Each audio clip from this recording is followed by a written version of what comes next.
ആരോഗ്യ മേഖലയിലെ നമ്പർ 1 എന്ന് നമ്മൾ പറയുമ്പോഴും മന്ത്രിമാർ സ്വകാര്യ ആശുപത്രിയിൽ ചികിത്സ തേടുന്നതിനെയാണ് ഇപ്പോൾ കൂടുതൽ വിമർശനം വരുന്നത്. അത് പുതിയ കാര്യം.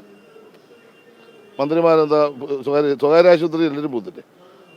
സ്വകാര്യ ആശുപത്രി മന്ത്രിമാരും പോകും, സാധാരണക്കാരനും പോകും, അല്ലാത്തവരും പോകും. ഏത് ആശുപത്രിയാണോ ആദ്യം നല്ല ട്രീറ്റ്മെൻറ്റ് കിട്ടുന്ന അങ്ങോട്ട് പോകും. മെഡിക്കൽ കോളേജിൽ പോകുന്ന എത്ര മന്ത്രിമാരുണ്ട്? ഞാൻ പോയത് മെഡിക്കൽ കോളേജിലാണ്, കുഴപ്പമൊന്നും സംഭവിച്ചില്ല. ചിലർ സ്വകാര്യ ആശുപത്രി പോകും. ഞാൻ സ്വകാര്യ ആശുപത്രി പോയി. ഞാൻ ഡെങ്കിപ്പനി വന്നപ്പോൾ 2019 ഞാൻ ഗവൺമെൻറ് ആശുപത്രിയിലായിരുന്നു. ഗവൺമെൻറ് ആശുപത്രി ചികിത്സ കൊണ്ട് ഞാൻ മരിക്കാൻ സാധ്യത വന്നപ്പോൾ എന്നെ അമൃതയെ കൊണ്ടുവന്ന് ശുപാർശ ചെയ്തു. എന്നെ അമൃതയെ കൊണ്ടുപോയി. ഞാൻ അവിടെ ചെന്ന് 14 ദിവസം ബോധമില്ലായിരുന്നു. ഞാൻ രക്ഷപ്പെട്ടു.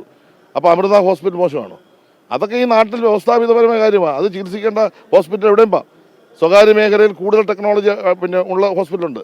അത്രയും ചിലപ്പോൾ സർക്കാർ ആശുപത്രി വന്ന് കാണത്തില്ല. കാരണം സർക്കാർ ആശുപത്രിയിൽ കൂടുതൽ ആളുകൾ വരുന്ന ഒരു സ്ഥാപനം എന്നതിൽ അതിൻ്റെ ടെക്നോളജി, അതിൻ്റെ സാമ്പത്തികമായ സഹായങ്ങൾ കുറവായിരിക്കും. ഒരു സ്വകാര്യ ആശുപത്രി കൂടുതൽ ടെക്നോളജി വരും. അപ്പോൾ കൂടുതൽ ചികിത്സ അവിടെ കിട്ടും, അങ്ങോട്ട് പോകണം.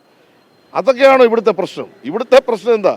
സാധാരണക്കാരനെ ആശ്രയിക്കുന്ന പൊതുജനാരോഗ്യ മേഖല തകർക്കാൻ നടത്തുന്ന ഗൂഢാലോചനയാണ്. അതിനകത്ത് ഒരു ബലിയാടാക്കിയിരിക്കുകയാണ് വീണ ജോർജിനെ. ഇല്ല, പാവം സ്ത്രീ അവരെന്ത് ചെയ്തു? അവരെന്ത് ചെയ്യണം? അതുകൊണ്ടല്ലേ എല്ലാവരും ഇവിടെ ഇറങ്ങിയിരിക്കുന്നത്. അതൊന്നും ഞങ്ങൾ അംഗീകരിച്ചു കൊടുക്കത്തില്ല, ഒരു തരത്തിലും അംഗീകരിച്ചു കൊടുക്കത്തില്ല. വീണ ജോർജിനെ സംരക്ഷിക്കും, പൊതുജനാരോഗ്യത്തെയും ഞങ്ങൾ സംരക്ഷിക്കും.